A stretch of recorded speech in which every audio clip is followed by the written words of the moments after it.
Vitor, a gente tem vivido um momento na igreja em que se fala muito sobre o Novo Testamento. E com esse ensinamento, vem muito a palavra graça nas pregações. E para introduzir o assunto desse episódio, eu queria saber com você o que é o verdadeiro significado da graça. O que essa expressão traz para nós, que somos crentes. Então, graça teologicamente significa o favor imerecido de Deus, ou seja, é algo que nós recebemos e que nós não merecemos, que vem de Deus, completamente de Deus, sem o nosso esforço, sem o nosso fazer, mas algo que vem completamente de Deus, de Cristo, através da obra que Cristo fez por nós. No momento em que Cristo vai até a cruz, acontece a obra de cruz e ele morre. Momentos antes dele morrer, ele fala, tetelestai, está consumado.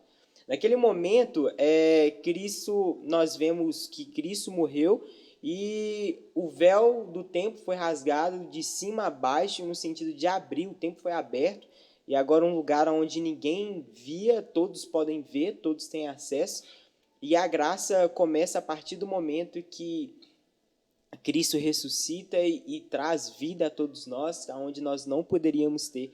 Isso é graça. Aquilo que Cristo fez para nós é graça. Cristo é a graça. A nova aliança é a graça. O Novo Testamento é a graça. E também nós vamos enxergar Cristo em toda a Bíblia, que é a palavra de Deus, e também podemos enxergar algumas ações de graça no Antigo Testamento.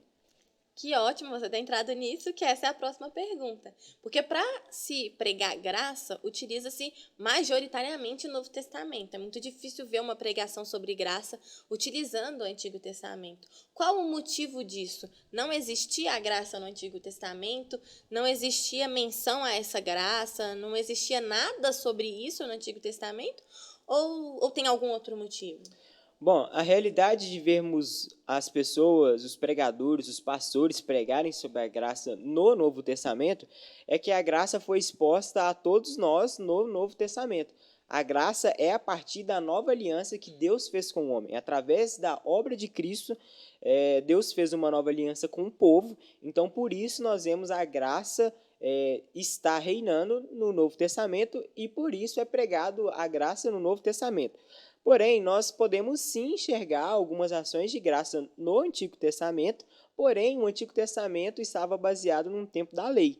Então, eles não viviam sobre a graça, mas sim sobre a lei. E você perguntou se existia algum exemplo da graça no Antigo Testamento. Eu posso dizer que, às vezes, as pessoas, isso é um pouco, vamos dizer assim, né? Talvez, muitos têm alguma analogia, alguma explicação e trazem alguma revelação da graça no Antigo Testamento, mas eu vejo a graça em um momento muito especial da vida que vai trazer Cristo. Então, eu enxergo a graça no momento onde Abraão ele se casou com Sara, e Sara não podia ter filhos, Sara era infértil. E, normalmente, a infertilidade, ou a mulher nasce, ou então gera alguma doença que ela não consegue ter mais filhos. Então, claramente, Sara teve um milagre, teve uma cura e que Deus concedeu através da promessa que Deus tinha a Abraão, que daria muitos filhos e que ele seria pai de nações e que a descendência dele seria como os grãos de areia, que seria impossível de contar.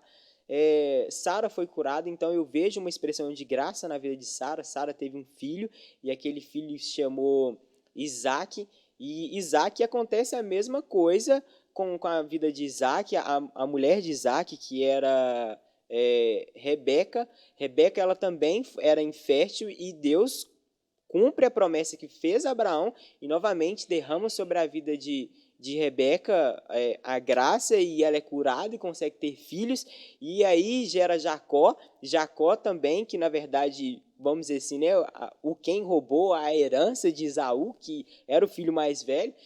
Jacó também teve o mesmo problema que o seu avô, que o seu pai teve, e ele agora também estava tendo, que era com a sua mulher Raquel. Então, nós também vamos ver Raquel tendo problema de infertilidade, mas Deus cumpriu com sua promessa e mostrou que ele estava em todos os momentos tendo controle. E aí, novamente, eu vejo um mover de graça na vida da geração de Cristo, os antepassados de Cristo, até chegar a Cristo. Então, ou seja, nós vamos ver Cristo nos mostrando em em todo momento que vai vir a história de Cristo, nós vamos sim ver a graça, e eu acho que esse é um dos momentos, porque é um momento onde as mulheres não poderiam ter filhos e elas são curadas. Então eu vejo isso como uma graça na vida delas, pois antigamente era basicamente uma desonra para uma mulher ela não ter filho. Aquilo ali era visto com muito mais olhos para aquelas pessoas, pela a sociedade daquela época.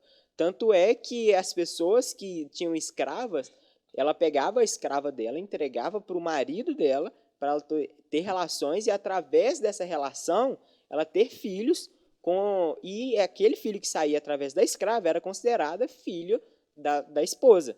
Então, isso era assim, a mulher tinha que ter um filho de todo jeito, porque senão ela era vista com mais olhos. E Cristo, no caso Deus, trouxe a graça na genealogia de Jesus, trazendo a todas as mulheres fertilidade para conseguir gerar a promessa de fato que Deus deu ao povo naquela época.